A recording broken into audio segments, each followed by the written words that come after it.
Okay, just follow my lead, all right? All right, tala love everybody. I'm here with Brad. We have just finished doing a podcast and we're about to show you some clips. In this podcast, we talk a lot about his story, his bodybuilding career, and yeah, what else did we talk about? Oh, we talked about quite a lot. Life experiences, scar on the head, you know, where I derive inspiration from, how I keep doing it, you know, these types of things, you know. Yeah, awesome. And are you single? Yes. Yes, so Brad's single, so hit him up. All right, thank you so much. Spotify, iTunes, Facebook, YouTube, the whole shebang, so definitely tune in. And yeah, thank you so much. Thank you. High five. Ooh, high five. All right. All right, tala palava malalo se for mawa malalagi mama. I'm here with Brad. Say hello. G'day, how you going? Good, good. How are you? Yeah, I'm good. You've just come back from Mexico. Tell us all about it. Oh, all right. So, well, was it Come pretty closer. much You're like... Sorry. Yeah. Bit of a trip over there. Bit of prep going into it and whatnot. It was all for bodybuilding and all that kind of thing. I use, I guess, the sport to sort of travel the world a little bit now. Yeah. That's cool. To travel. Yeah, I love that. That's cool. Before we start, so I know Brad from the gym. He hardly sees me at the gym because I hardly go. But no, Brad's the one that signed me up. You signed me up, eh? Yeah. So Brad's the one that signed me up, and he's really cool. I always see him around the gym. He always says hello. And I followed him on Instagram, and I saw that he was in Mexico, and I was like really interested in that. And I'm really obsessed with looking at bodybuilders, like more like women. I follow more bodybuilder women. I only followed you because we go to the same gym. But yeah, so I'm really thankful that you're here. Thank you for making the time. But before we begin, tell us a little bit about yourself. Oh, I guess I'm Brad. I got into bodybuilding and personal Where'd you training. grow up? Where'd you grow up? Oh, okay. Like that kind of stuff. All right, well, I'm Australian through and through. G'day. Oh. Never mind, bye. Born in Australia. Been living here since I was 9 years old. I actually moved over when I was 9. And, you know, I've been playing rugby through my early childhood and AFL, Australian football, cricket, soccer, all those kinds of sports, and always been into the performance side of things. Yeah. So you grew up quite a sporty kid? Yeah, very. Oh, nice. My dad, my mum, very sporty. Oh, nice. And so whereabouts do you stay here in Auckland? Are you a Southsider? Yeah, Southside, Manurewa. Oh, Rewa too. Rewa hard. Yeah. Nice. Whereabouts in Rewa? Well, I've moved all over the place. Not so much the gardens, isn't that, you know, Rewa hard? Yeah. But I've lived in Weymouth. I've also lived down the bottom of Manurewa towards the library there. Oh, yeah. I can't even remember that street name. Great South Road. Yeah, just down by there. And then pretty much just all over the gardens, and then Nice. yeah, through Papakura and all that Rosehill College area. Oh, yeah, you're Southside. Yeah. You're Southside boy. Okay, cool. You can stay on the podcast then. So what about your favourite foods? Like, because I know that you eat really, really clean. Like, I've seen you sit at reception with your lunch. Like, it's just so clean. Struggle at best. Yeah. What are some of your favourite foods? Favourite foods, I'd have to say Baconator from KFC. I know you don't want to hear that, but No, yeah, Baconator, KFC. Beef stroganoff. Yeah, that's good. And I'd say probably Burger Fuel. Oh, yeah. But Burger Fuel's too expensive. Yeah, especially if you're shouting, it's like 50-something bucks when you're shouting at it's mate. $50. And then you go to swipe your FPOS card and you're like looking at your mate like you're fucking poor. You're sweating. Is it going to go through? Yeah. What's your favourite workout? Favourite workout? Like any red-blooded male, I'd probably say bench press. Doing on the What's bench that? press. So sitting on your back, pushing through, bench press. But then I like a bit of squats, but honestly, bench press is my favourite. I hate exercise altogether. Training chest is the best. Oh, gosh. Oh, yeah, no. Show us your guns. Oh, Go. No, show the camera. Okay, there we go. They're not that big. Yeah, not right now, but they look good in Mexico. Like, I was keeping up with your snaps. What about your family support? Your family get behind it, or they're like, come on, Brad, you're so vain? Oh, they tell me I'm vain all the time, but they're also my biggest fans. Yeah. And, you know, and I them as well. Yeah. No, that's cool. So family is very big in regards to support. Yeah. Awesome. And Mexico, so like that's a big deal. I was keeping up with your Instagram stories and I love the sunsets. Talk to us more about that experience and what was it like preparing for it, and So preparing for Mexico was pretty much January, the start of this year. It was always in the back of my mind. First and foremost, I had to get the few competitions domestically out the way first before I could earn my pro card as a bodybuilder. And then once you get your pro card, you can compete internationally, and only internationally, and this is a pro show held in New Zealand. So my whole goal was to focus for that, put on the size, drop the body fat, and get just essentially peeled, ready for the international level. And that was pretty much a whole year build up to it. What was your routine like from January till, 2 weeks ago? When did you come back from Mexico? Like 2 weeks ago? Yeah, about 2 weeks ago. So routine, essentially it was just meal prepping. you know, holding yourself accountable, you know, for every single meal that you consume, and every single training session, and you know, everything and down to sleep even. You know. So what was like? You'll wake up at what, 4:30? Because I've seen you in the gym like earlier. I'll be getting up at 4:30, drive to the gym. So I have my shower and I drive to the gym. Talk to us step by step. Go. So you wake up 4:30, you get your shower in, Yeah. and then you get dressed and you get to the gym by 5. That's my 30-minute span that I get to the gym. I walk straight in. My clients are ready to go. Bang, let's go. Smash out about 5 clients, do my own training session, eat my own food in between those times. You have more clients? And then get through all of that first. Does that get boring? No, it's like I said, it sort of holds myself accountable, because when I'm putting clients in, I'm actually getting myself out of bed doing that, because if I didn't have clients, I'd be sleeping. Right, and if I didn't have those clients, I wouldn't be eating so regularly. How did you deal in the winter? Because you know how like it gets like you're freezing cold. Electric blanket. Yeah, no, but like, you know, you have to get up and like, like, you know, when you have to get up at like 4 o'clock in the morning. It actually wakes me up. I have cold showers every morning crazy. as well. I think you're really, really crazy. Well, That's if you're cool, getting up that early with that very little sleep in between, you know, it wakes you up, definitely. How do you meal prep? So essentially I was doing all my meal preps on my own at the start. But I realised I didn't have that much time on my hands. Yeah, that's quite a bit. Like you got to peel everything. You know, so cut everything. What I was doing was I actually found a meal company that could actually do all this stuff for me. All I had to do is send my plans off. They'd get it done right down to the gram, and then they would send it off to me. Oh, nice. And is that expensive, or is that like your investment? It's me investing in myself, essentially, and it's not that expensive, to be honest. Usually I'd probably spend about $300 on food a week, just because I'm a little pig. But that's how much I spend too, but that's because I eat out. So so you'll be buying your normal groceries, and then you would go out of your way at the end of the night and go buy some KFC or, you know, some Chinese or something like that. So I just put it all towards clean eating. And that way I hold myself accountable. You know, Brad, you've got to eat this food. Don't go out of your way and buy the other stuff. Save some money, go from there. That's so cool. And so do you want to give a shout out to anyone who's helped you? Journey Meals. Journey Meals. Who? Massive Journey Meals. Look them up. They're the ones that provide all my meals to me. And Leanne Simays for the nutrition plans. Nice. Look her up. Nice. So I'm not that familiar with bodybuilding, and you've talked a little bit about it already, but in your own words, what's it about? It just, you know, when I look at like video, I love looking at women bodybuilders, and like essentially just look like I thought about this, and I've already brought it up before. It's about holding yourself accountable. It is. You know, essentially you can look in the mirror and you can be happy with what you're seeing, or you could also see that you're happy, but you know there's a little bit of work to be done. And so every morning I wake up and I go, okay, what needs to be done? Okay, this needs to be done, let's go. You know, essentially like getting all my meal preps in, getting all my sleep in, jotting all my clients down, just making them all fit like clockwork. Again, you know, making them feel accountable as well. You know, it's all about accountability at the end of the day.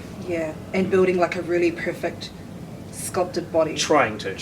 What's best for you. You don't ever sort of, don't put yourself up against somebody else and go, okay, that's what I need to be. What you need to do is look in the mirror and say, okay, this is what I need to work on, and this is what I want to be. So what does it look like for you? How do you motivate yourself in the mirror? Pretend that's the mirror. Go. I don't have any plan. I just sometimes look in the mirror and I look like this and I just go, some mornings, and other mornings I go, yeah, that's good. That's good. No, that's so cool. So what advice would you give to someone who is struggling to start bodybuilding, or like even struggling to get into a routine? I'm asking on behalf of myself. I think at the end of the day it comes down to what are your goals, you know, and essentially if you can figure out what your goals are, then you can start setting up a plan and structure around that. You know, obviously if those goals mean enough to you, then you will get it done. You know when you're make the time. That's so true, and we hear that all the time. We're just like and then we just don't end up doing it because it's just easier to sleep in. But no, that's cool. You know when you're in a competition, you know how you're flexing all your muscles, what's that all about? You mean when you're on stage? And stuff. It looks posing? Incredible. It looks real cool. Okay, it's sexy, that's essentially, actually. it's essentially trying to, you know, in my words, I'd say trying to bring out your muscles as best as you can on stage to show the audience and the judges, but at the same time put on a little bit of a show. You want to make that movement nice and then hit that strike, bang.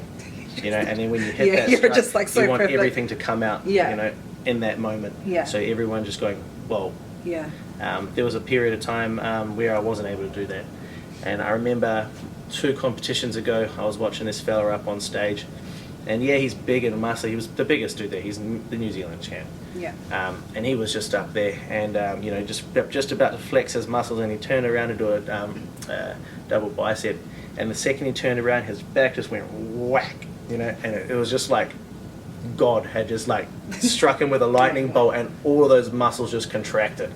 Like everything up into the hamstrings that were the most impressive, everything just came out. You could pretty much see his soul with all the muscles that had come through, and he hit that strike perfectly, and it was like art up there. And I think that's what it comes down to at the end of the day, is bodybuilding's not just trying to be the big man on stage or the big woman. Because that's what it looks like. It's art. You're building something here.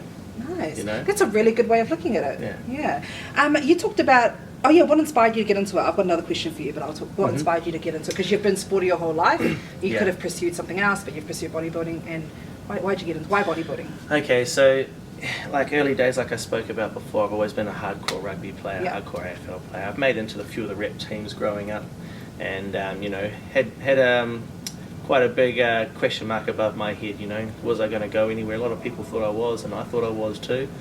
At the end of the day, it came down to a bit of this, the head we'll whack. Talk about that. Yeah. And so I started to realise I wasn't getting selected for these teams as much anymore, because you know, essentially something was off, and not that my skill level wasn't. It was just this big question mark hanging above my head. Yeah. And I sort of gave it up in the end and went to. I became a personal trainer, and I thought, what can I bring to the table that no one else at this gym has? Yeah. And so I went bodybuilding. That's what I've got. I can do that. I got into it, did my own 8-week challenge, did my own nutrition, knocked it up the park. 2 friends of mine noticed the hard work I'd been putting in, and they said, come to a bodybuilding competition. So I thought, all right, I'll give that a shot. And then I won. So talk about that big question mark. So I saw on your social media you posted about a really tough experience that you'd gone through, and if it's too upsetting for you to talk about, then we don't have to go there. It's all right. You're good? Okay, cool. It's sort of in the past now. Yeah. So what happened? Oh, it's a bit of a long story, but I'll try to cut it short. No. We got all the time. All right. Yeah. Okay, so there was a bit of a disagreement one night at a party after a big rugby game. We smoked another team previously we'd lost to. That was the same weekend I made into the county's 20s and the wider training. The academy squad for counties. And then I also got a phone call from the New Zealand AFL team saying that I'd made the squad as well. Nice, congratulations. Thank you. And we were partying. Everyone was partying. Even the team we had beaten was partying with us. You know. Was it here in Auckland or Australia? Yeah, here in South Auckland, just out in Drury there. Oh yeah. Yeah. And so we were partying, and that was back when I was playing for Cracker. And having a good night, and I got into a bit of a disagreement with somebody. And then later on that night, when I was walking home in the middle of the night, I walked from Drury to Papakura, a bit of a walk. Those same people dealt to me as I was walking home on my own. So a blunt object was swung towards my head, made contact, fallen back and cracked my head on the concrete. So it wasn't found until about 30 minutes later, bleeding from my ears, my nose. Fella had been walking along a bit inebriated himself. He waved down a taxi. Taxi driver got out, made a phone call to the ambulance, and they picked me up and found me there. What was it like for your family?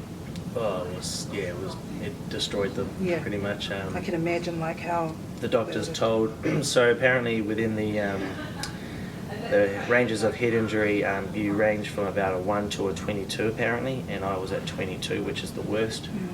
They said essentially there's no coming back from this, there's no point doing the surgery. My mum pretty much said, get effed, you know, you're doing the surgery, you're going to do everything you can. They did, and they came through. I was in a coma for about 15 days, so it wasn't like that fast. You know, it was a bit of a struggle in between, a bit of waiting for my parents. Yeah.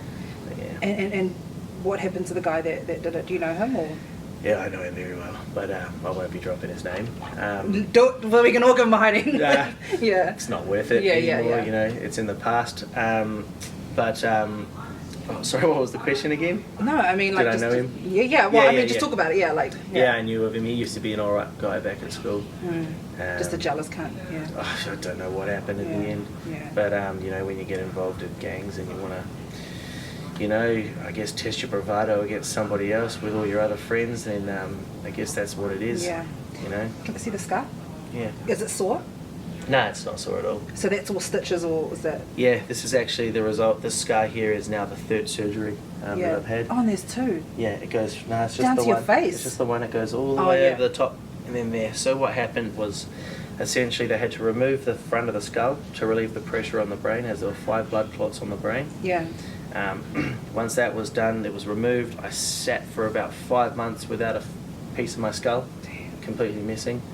Then I said to the doctors, look, I want to go to Australia and party with my friends for New Year's, and so that, well, she'll be better put that piece of skull back in. Yeah. So they chucked that back in. I go off to Australia pretty much 3 weeks after the surgery, go have fun with my friends. 8 years later, I've been playing rugby in between, so I got my clearance to play rugby again. I was playing for Manurewa Prems, Karaka. I played for a lot of clubs. Yeah. And then what happened was the skull, I noticed every day it was my head was starting to sink in a little bit more and more, just dissipate over time. And I went and seen a plastic surgeon about this. I was like, what's up with my head? Yeah. And essentially the piece of skull was resorbing. What was happening was it was dying because it wasn't getting enough blood flow. And they had to remove it. So they removed it. That was one surgery. And then they put it back in an acrylic cranioplasty. Damn. So now it's, you know, tough as nails. But yeah, that was the 3rd surgery. Did that affect your confidence at all? It did. It did, and it still sort of does. You wouldn't be able to tell. Thank you. You're posing on stage. Yeah. It did affect my confidence. You know, especially when approaching women, it was pretty hard. And, you know, if you've got a Tinder profile, I make sure that my scar's very easy to see. Yeah. Because I don't want. Oh, really? Yeah. I don't want to go up to a date and then somebody. It's not even that bad. But some people, you know, you never know. Yeah. You know, I'd be sitting at the pub, and you know, I was getting into a lot of fights because of this. You know, and I've sort of stepped back from it. A lot of people don't have that filter where you shouldn't ask questions of some people. You know, if you see somebody missing a leg, you don't go, "What happened there, buddy?" Yeah. You don't. You just go, "Oh, something's happened there. Let's just leave it." Yeah. You know. So I was, you know, I'd be sitting at the bar, and somebody would just walk up and go, "What happened there?" Yeah. And I'd be like, "What happened there?" Yeah. You know, you get offended by that because it's just not something nice to ask. I've always been taught that way. You know, I remember I got taught a lesson when I was a kid. I seen a dwarf, and I, you know, ran up and I was like, "Oh, do you know these you know, other dwarves?" You know, and I started saying their names like Grumpy and stuff like that. I was a little kid, and so I didn't realise. And my mum heard me say that, and I was talking about the 7 dwarves. Yeah, Snow White. Yeah. And my mum ran up and gave me a big whack and taught me a quick lesson about you know, don't ask people some questions because it could hurt their feelings. Yeah. So ever since then With you. That stuck with me, and then when people do that to me, instead of I guess teaching them a lesson verbally about what they should be saying, I ended up just giving a punch first and foremost. Yeah, good. Sometimes you got to do that. You got to let a bitch know. Yeah. You know what I mean, Was dudes, not a bitch. Well, they are bitches. What have been your biggest learning experiences so far, apart from that? I think letting things go.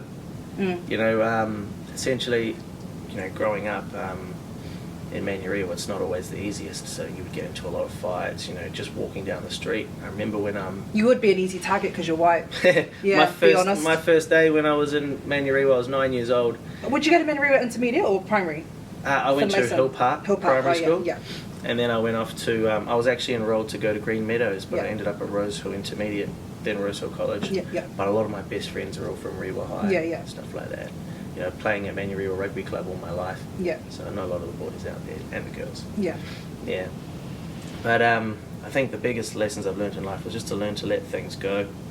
And also, like, honestly, hold yourself accountable. It's what you can, all you can do. Nobody's going to look after you as best as you are.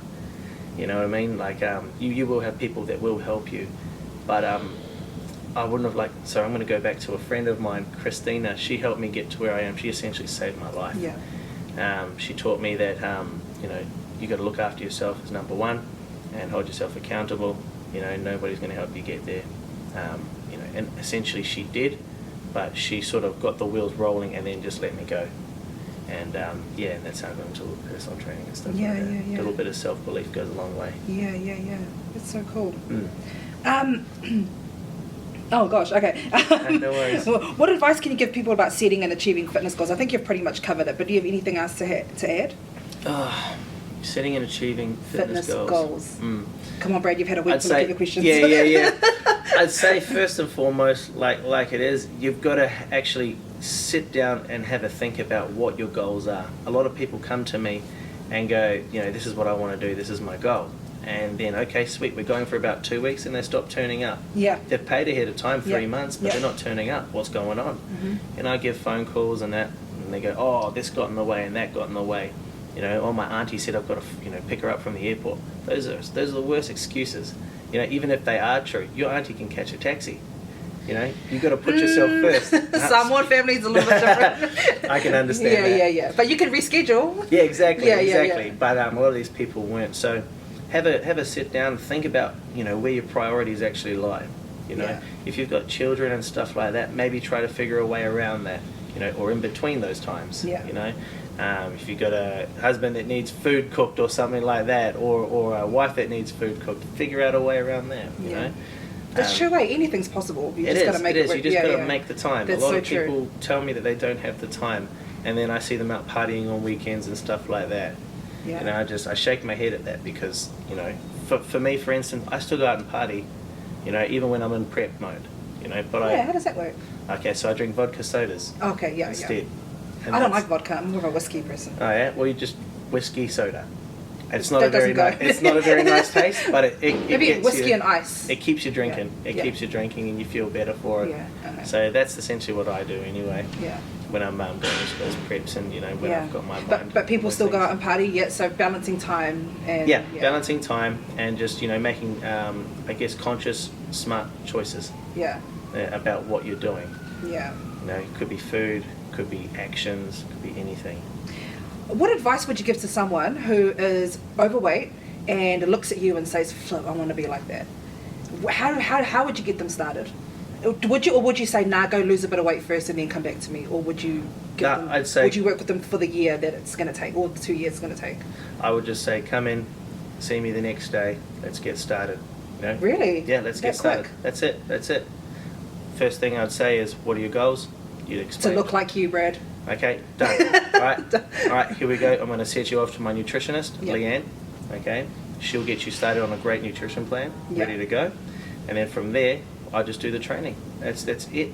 That's it. And I would just hold you accountable. I'd make sure you come in. I'd give you phone calls, text messages. Where are you? Where are you? You're annoying? You're an annoying one? I will be like that. Yeah. Okay. I can't be annoying until, there's a certain point in which I'll go, you know what, I'm going to cut it there, and I'll write you a message about how disappointed I am. You would? Oh, definitely. Oh, I'd feel so guilty. That's exactly I'd get up straight away and be like, "I'm sorry." Get you back into the gym. Yeah. Are you looking for clients right now? Oh, yeah, definitely. Always looking for clients. What's your price range? Ooh, okay. Let's talk numbers. All right. So no, it's okay. You don't have to if you don't want to. Oh, it's all right. So typically, as a personal trainer, there's a rule not to go less than $1 a minute. So for an hour session, I'd go $60. Yeah. Okay. For 30 minutes, I would charge $40. Okay. All right.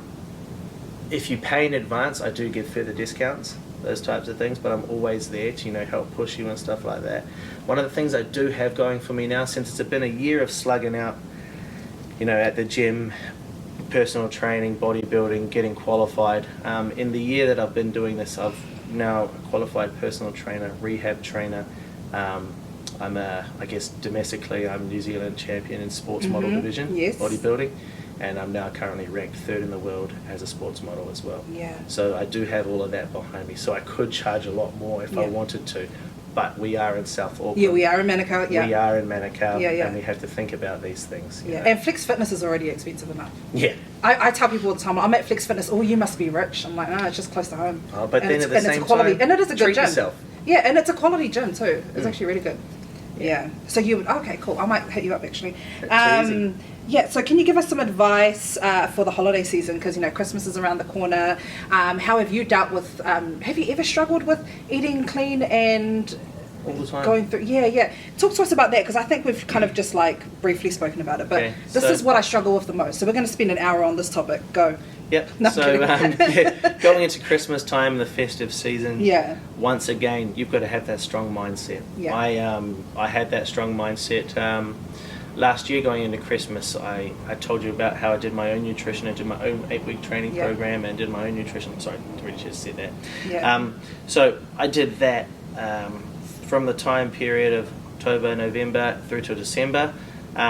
What happened was we had Christmas, all the family were around, we had all the naughty foods, all the naughty alcohols. It was this day-to-day period, honestly. And I just said no every single day. And what did your family say? Brad, you're crazy. No, they just know that that's the person I am. True. You know, if I've got a goal in mind, then I'm going to smash it. Yeah. You know, and you know, they were eating pizza every night and I was just eating chicken and vegetables. And I got back to New Zealand after visiting my family in Australia, and people go, whoa, what's this transformation? Yeah. You know, and honestly, if you want it enough, you will do it. That's all it is. Yeah. Okay, and making smart choices. You know, instead of eating ice cream, you can have sorbet. It's less. Okay?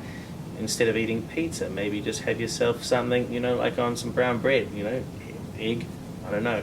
I'm not going to confuse it or complicate it, but just keep it simple. Yeah.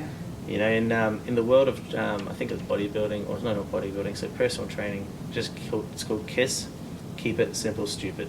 Just keep it simple. Yeah, that's a good tip. Keep what? Keep it simple, stupid. Keep it simple. So why are you calling someone stupid? Because you're thinking about, should I do this? And go, wait, that's stupid. Yeah, and that's what we do. That's what regular people do. We're like, should we get, too many calories, too many carbs, too many this. If you're having that second thought, then you know it's bad. You're stupid. Yeah, you're going to start feeling guilty about That's it. a good one. Keep it simple, stupid. Yeah. I like that. Cool. So, who inspires you in your family and friends? Yeah.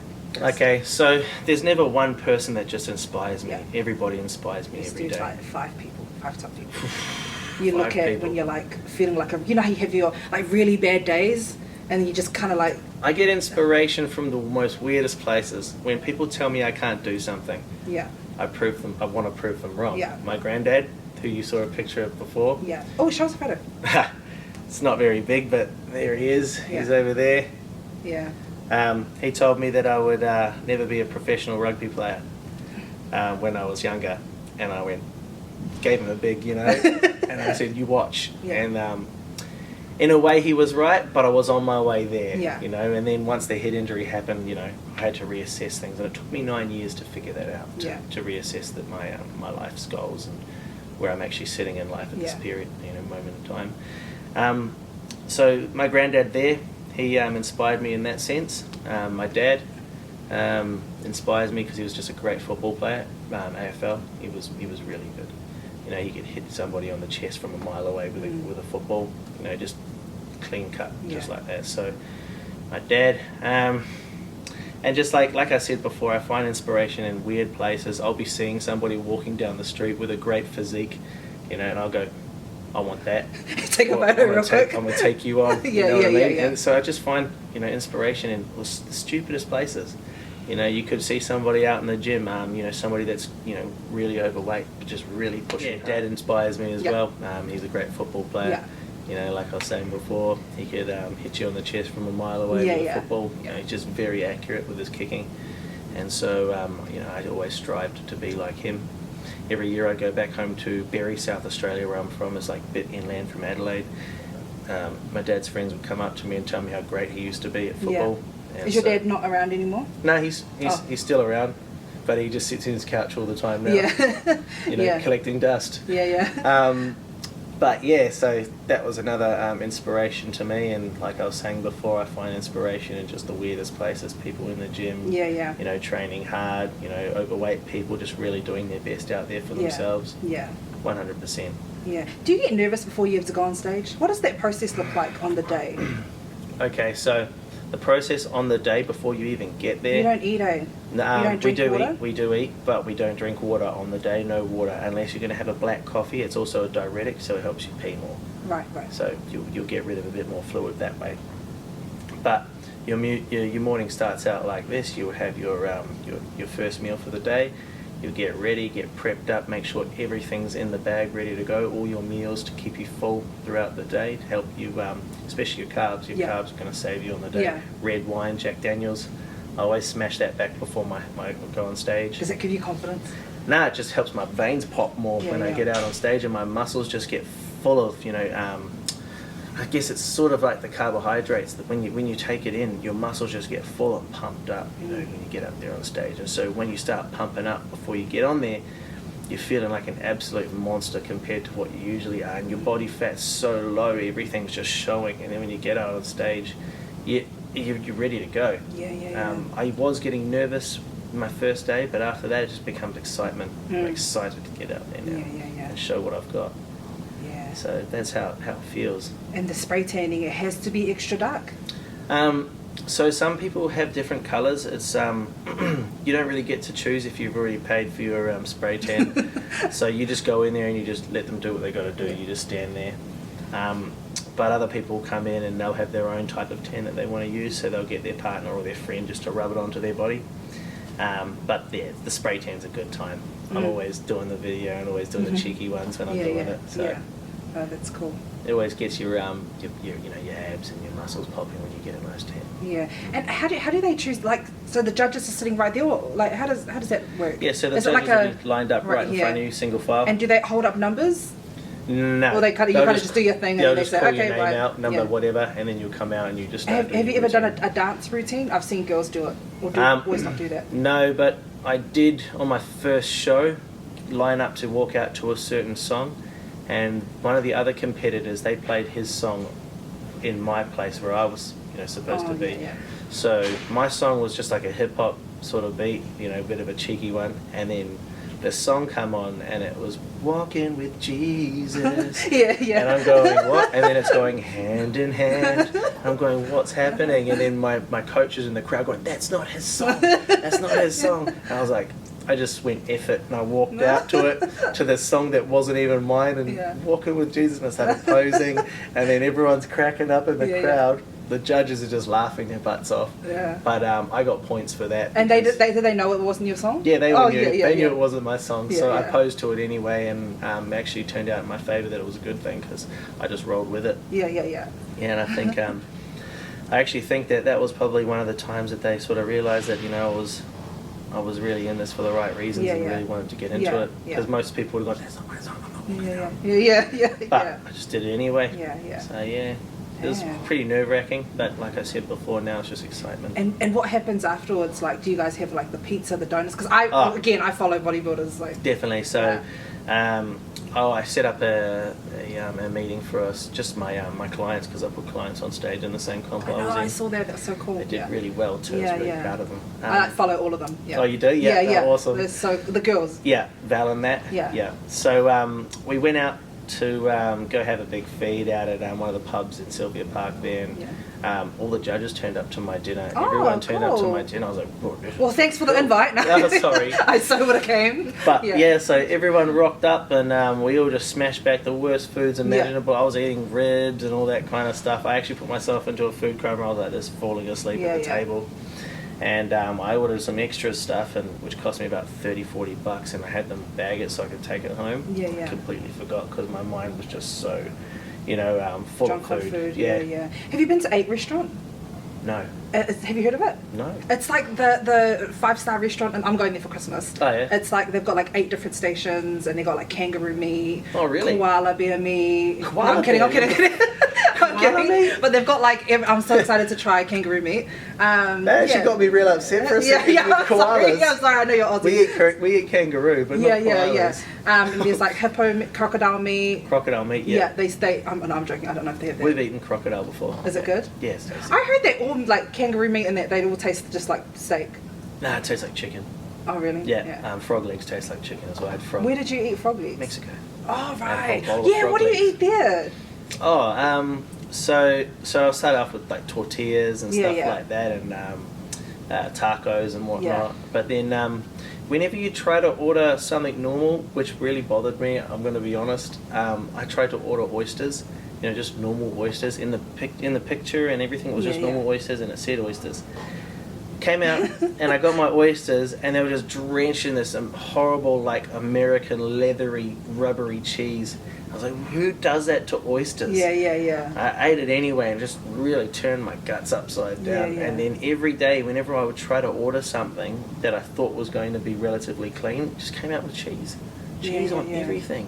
Well, that's like in Hawaii. Like my auntie's over there right now. She can't even get a fresh pineapple. Really? She tried to order some pineapples and like they've got icing sugar on it and like deep fried pineapples, pineapple with ice cream. But it's like they just want to eat the pineapple. Yeah. So we actually, Christina and I actually had to go to Walmart in Mexico, and we had to go buy all the fresh produce ourselves. Yeah, it was a beautiful part of Mexico you stayed at. Oh, it was beautiful, but it's Puerto Vallarta. Yeah. Puerto Vallarta. It's very hard for me to Stop say making sometimes. up words now. But yeah, so essentially, I give it about 400 meters. Yeah, we saw the Instagram. Yeah. From the beach to the top of the point where it's beautiful. Yeah. Right on the beach is where I was staying, so it was great. I didn't even get to go to the beach at all. You did? I didn't go. No. I saw your snaps. You saw the snap of me in front of the beach. but you didn't get to go on the water. I never went onto the sand or even onto the water. Not once. How come were you busy? Busy, lethargic from all the horrible food. The food wasn't horrible, let's get that straight. It's just that the fact that it's so covered with cheese, that coming back from such a clean diet, clean nutrition, and then eating that just turns you upside down. Yeah. If your body hasn't been processing dairy for a long time, which I haven't been, and then when you finally do get back to eating some, it doesn't know how to process it right off the bat. It's actually going to have to build you're on into the it. toilet most of the time. Yeah, essentially. Yeah. So yeah, it was just that's horrible. feeling bloated and full all the time. Yeah. So I never really got to go to the beach. I did go zip lining where they made the movie Predator, the first one with Arnold Schwarzenegger. Yeah. Yep. So I went there, did some zip lining with one of my co-athletes there from New Zealand. So we went and had fun. Then did some tequila tasting and whatnot. Nice. Yeah, tequila messes me up every time. Tequila. Yeah, it just really does. So what are your goals for next year? Okay, so I saw you posted on Instagram. I just can't remember what it was. I've got some big goals. So good. So you should. Yeah, I want to take the world. Yeah. Good. So I've got the Lee Priest Classic. He's a very famous bodybuilder. He's one of the youngest men to ever compete in the Olympia. He's an Australian fellow. He's got a tat up his face. The Lee Priest Classic. They're holding that in Sydney. What's a Lee Priest Classic? That's a competition. That's his name. Yeah, Lee Priest. Oh, that's his name. It's like the Arnold. It's like having the Arnold Classic. Yeah. Okay. Right. So except Lee Priest, and so that's going to be in March. So I want to try and win that. That's where all the Aussies are going to be. So I know I'm Australian, but I want to beat my own Australians, if that makes sense. It's weird. Yeah. But then I've got Prague, which is in June in the Czech Republic. So the European Championships, I want to win that. If I can win that, then that gives me a good understanding of where I'm at for Worlds. And then the Worlds will be in November in Bali again. Oh, wow. So not again, but in Bali. So that's where I'll be heading to. You're travelling quite a bit. Yeah. I was going to do the Universe, but that went from Italy, which I was, really wanted to do. Yeah. And then they moved it to Bangkok, and I said, I'm not going to go from Mexico to Bangkok again. Should we go back to Mexico? Yeah. Okay, so Mexico was very, very poorly done. Okay, I was supposed to go on stage. They probably won't watch this, so no filter, go. Okay, so I was supposed to go on stage at 1 p.m. That was my time. Yeah. I didn't get on stage until 8:30 at night. Oh, shit. All my food had been run out. Nobody knew where they were going to be going for this, behind the stage. All the grumpy athletes who haven't had much to eat are very upset with everything that's going on. So when there's that language barrier, and they've never really put together a proper show before, it's going to be horrible, and I don't want to risk that going to Bangkok either. Yeah. So I'd rather go somewhere maybe like Prague, where a lot of the Europeans over there speak English. Right. So that, you're what do you think it was for Mexico? Was it just the language barrier? Or do you think just the lack of experience, or what lack was of it? experience and language barrier. Yeah. A lot of people were confused about what was actually going to be So what, happening. you were just sitting backstage for all that time, for waiting? hours, yeah. Oh, how my food had ran tiring. out by about 2 o'clock, because that's where my food was supposed to last me till, because I'm a pro athlete. Yeah. Pro athletes only go out on stage once and do their thing. Yeah. Whereas the other ones, they come out for their first and they come out for their second, and they've got to pose off against each other. Pro athletes, we only pose off once. Have you heard this Arnold story from his first competition? I've watched this documentary. So basically he snuck out of army camp, because he was in the army camp, and he snuck out And then he took a train. He got a hiding for this too, from the army people. And he caught a train to Germany, I think. Oh, yeah? Because he's somewhere else. And he didn't have any shorts. So he went backstage and he asked this guy if he could borrow his shorts, this like younger guy. Yeah. And he put on sweaty shorts and went out and he won the thing. Oh, and really? he was wearing disgusting sweaty shorts that were too small for him. That's dedication. And he won it. Yeah. He won it. So it's some motivation people? for you. That's motivation, dedication. Yeah. No excuses. Just does it. Yeah, and he literally just won the whole thing. If you turn up to the gym, you don't have any pants, borrow someone's sweaty undies. Yeah, exactly. That's it. Yeah, that's it. And so he went back to the camp. He got a hiding. He went into isolation or something like that. And then after that, I'm not a really good storyteller. And then after that, his bosses were like, "Oh, you won the competition." They heard about it. He was on the newspaper, so they ended up bringing him back, and they built him a whole gym. So he was excused from some of his chores, just so he could train. And they used to put weights inside the things for him. Yeah. Oh, and they used to like pay for him to go and compete. Yeah, it's on YouTube. I'm actually going to send it to you. You know what's funny, for a person who does bodybuilding, I don't pay much attention to other bodybuilders. That's good. Is that a good thing? I don't know if it's a good thing or a bad thing. It's Arnold. He's like the man. Everyone is Arnold. Yeah, Not definitely. Yeah. Hopefully, I'll get to shake his hand one day. Is he still alive? Yeah. He's still sorry, alive. I didn't know They've that. got the Arnold Classic, I think it is, that they hold in Australia. Have you been to one before? Never. Are you going to go? Or I'm going to the Lee Priest Classic. Will he be there? Possibly, he could be there. Yeah. But yeah, that kind of name brings people to the yard. So yeah, yeah, that's a good one. Okay, cool. So your goals for next year is to travel some more with bodybuilding. Yeah. And and so essentially, I want to go not walk away from personal training, but I want to get more into the online. You should get an agency for modelling. I will be looking into that at some point. You're still young. We're the same age, so I'm going to tell you you're young. Just makes me feel good too. Yeah. But yeah, I want to sort of get into that thing. So Mum started contacting me. She's got a lot of contacts back in Australia as well that are looking into that. A lot of people that are actually already managing top athletes in Australia, they want to get me involved with them and see how we go with magazines or fitness magazines. And just stuff like that. So it'd be cool to have a look into it. Okay, you better not unfollow me. No. And once you get heaps of followers, I'll be like, you're so sad. Never that type of person. No, but thank you so much. Is there anything else you'd like to add? Not particularly. I'd just say, if you do have any goals, make sure you have a good think about it, and that way when you do finally get in there, you're not wasting your time, anybody else's time, and your own money. So how do you train your Pacific Islander clients? Do you have any? Yeah. Because you know how we live. Just the same as anybody else. You're all humans. We're all humans. Yeah. You know what we eat. I know what you eat. You know what we like. So I did have a couple that started out at about 180 kilos each. Husband and wife. Yeah. And they were training with me to a certain point. They got down to, I think it was 150, 160, and we got there within the space of about 5 months. And then what they do is they've got, I'm not going to say all, but they had some family members that go, oh yeah, we have these portioned meals at the markets that you can buy. They're cheap as, cheap as, and it's good for you. And they kept telling me about these portioned meals that they were eating, and I saw them, their weight just slowly went back up and up and up and up, right? Just because they're family does not mean it's always right, okay?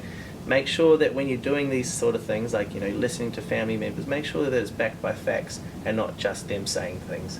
Because I know that in the Pacific Island community we believe each other quite a lot, and it's a family strong, it's a bond, I think that's every culture. But but then at the same time, I just want to make sure that when my clients are doing that, in Pacific or not, that they're actually backing everything with facts, because they did so well in that, that period of time, and then they just went back completely. Yeah. And they've left me now. They're doing their own things. I hope they're doing well. I hope if they ever see this, I hope they're doing well. Yeah. Come back to Brad. Yeah. Okay, that's good. So just make sure that it's backed up by facts. Okay. Yeah. But back to the question. I honestly think that just because you're a Pacific Islander or Maori or Indian or anything other, does not mean that you can't get in there and do the hard yards. You might have church on Sunday or other religious days, throughout the week, but just make the time. Also have, some self-belief, and then just go from there. Honestly, it all comes down to that. Hold yourself accountable. Would you say you're a happy person? Oh, because you're so fit. I heard that people who are fit and eat healthy are very happy people. They also say celebrities are extremely happy, but because they got $1 million bucks. A lot of them are popping themselves off lately too. Yeah. Look, honestly, every day is a struggle. You know, doesn't matter who you are, life, you have your good days and your bad days. Bodybuilding is a very selfish sport. You know, you look at yourself, it's all about you in the mirror, you know, every day. But what I try to do it and turn it around is, yes, I'm being selfish for myself in this period of time, but hopefully it inspires another person along the way, and hopefully that they can, you know, sort of see the achievements and see the hard work that has gone in, and actually, you know, drive their own inspiration from that, and actually have some trust in myself, you know, because that makes me happy. Yeah. You know, at the end of the day. And I never actually believed that, you know, going into personal training school and all that kind of stuff, you know, client comes first. I always thought money came first. Yeah. You know, but at the end of the day, when my clients achieve their goals, I achieve my goals. Yeah. So, you know, and back to the happy thing, yeah, like I said, every day is a different day. I have the most amazing days, and I have other days where I'm just a bit down on myself, but I think that's just being human. Yeah. Yeah, nice. Cool. Thank you so much. No worries. Thank you for sharing. Have you had fun? Yeah, it was enjoyable. Has this been good? Yeah. Okay, good. No, that's good. I always make sure that my guests feel comfortable. But yeah, thank you so much, those of you who are who have listened, who have tuned in. Where can we follow you on Instagram? So my Instagram is B_Wade _WFF Pro. Nice. Yeah. And you can follow Brad. You don't have to follow them back, but yeah, please follow Brad for more inspiration. For those of you who want to get into bodybuilding, definitely hit him up. And yeah, thank you so much.